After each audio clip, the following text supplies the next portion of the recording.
Back again on the Sports Zone. I am Mike Aglialoro. Never too early for fantasy football.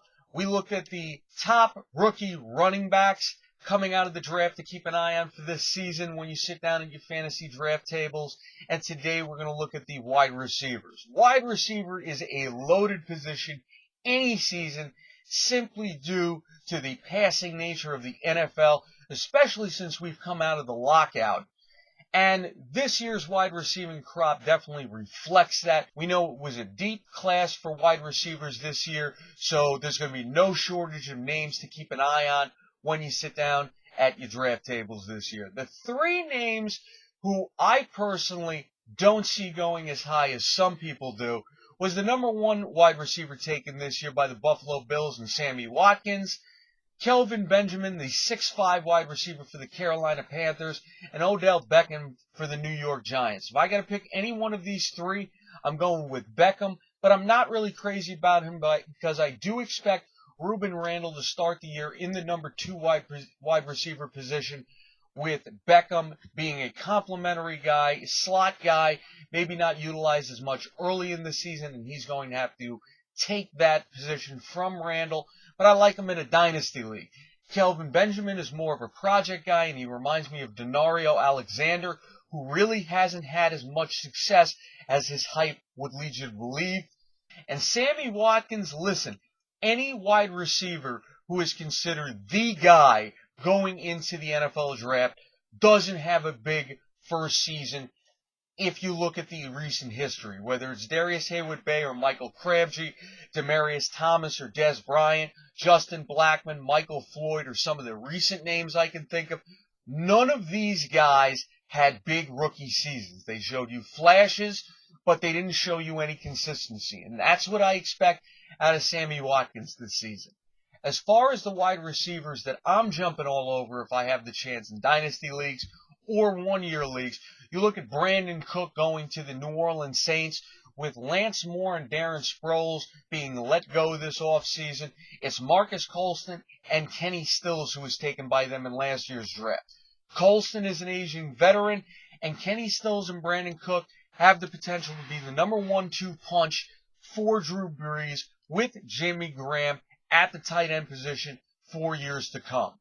Brandon Cooks has been compared to Tavon Austin and Percy Harvin, and if you put that type of weapon with a long-range threat like Kenny Stills, a solid, basically wide receiver at the tight end position in Jimmy Graham, and a veteran who could take the pressure off him early, I love the situation that Cooks is going into. So in my eyes, he should be the first rookie wideout taken in any draft. Second wide receiver, and the only real competition he has to be the first rookie wide receiver off the board, is the big 6'5" wide receiver going to the Tampa Bay Buccaneers, Mike Evans. I love the fact that he's going to be playing opposite Vinny Jackson. Whether it's Josh McCown or Mike Glennon, he's got a decent quarterback throwing to him. The tight end, Austin Seferian-Jenkins, could wind up taking pressure off him as well, and they have a decent running game if Doug Martin is back to health. So I look for Mike Evans to have the same type of year that the guy he's replaced during his rookie season, and that was Mike Williams. The next wide receiver we're going to look at went in the second round, but he went to the team that many people thought were going to take him in the first round, and that is Jordan Matthews of the Philadelphia Eagles. Somebody has to replace Deshaun Jackson. They brought back Jeremy Maclin, who missed all of last season with an injury, and Riley Cooper was basically their number 1 wide receiver last year. These two are good complementary wide receivers, but Jordan Matthews is the only guy with the build to be a number 1 wide receiver in the Eagles organization right now. You got a nice threat in Darren Sproles. You got a lot of weapons that are going to take the pressure off of Matthews to ease in, but the bottom line is in the second half of the season, I expect him to take over as the number 1 wide receiver on that team. The next guys we're going to look at, both from the Jacksonville Jaguars, Marcus Lee and Allen Robinson. They both went in the second round, and they both don't have much competition. They have Cecil Shorts, Ace Sanders, and Mike Brown, the only real wide receivers in that organization to fight with them for competition. So I look for both Lee and Robinson to make impact on the Jaguars team at various points throughout the season. Lee will be the deep threat. Allen Robinson, more of the possession wide receiver. They're both going to get the chances with Blake Bortles or Chad Henne at quarterback. I look for both Jaguars wide receivers to have big seasons. A guy I want to keep an eye on if I'm in a dynasty league, but I like the position he's going into this season. This is a late round flyer. I like Bruce Ellington going to the San Francisco 49ers in the 4th round. There were many people who didn't consider him to be a far cry from Brandon Cooks, who went in the 1st round. And he gets to go to a situation where he has veteran wide receivers around him in Anquan Bolden, Michael Crabtree, Stevie Johnson, and Vernon Davis at tight end. But none of them have his speed, and they don't have his ability to play all over the field, which I believe Jim Harbaugh is going to utilize at various points throughout the season. You look at Anquan Bolden, he's a very consistent wide receiver, but he's getting up there in years. He's going to be banged up at various points throughout the season. Crabtree missed the majority of last season with his own injury, and while he is the number 1 wide receiver in theory on that team, you want someone who's going to take the pressure off him. And Stevie Johnson was never a true number 1 wide receiver in Buffalo, and him going into a complimentary role is great for him, but I think Ellington can wind up passing him on the depth chart as the season goes on.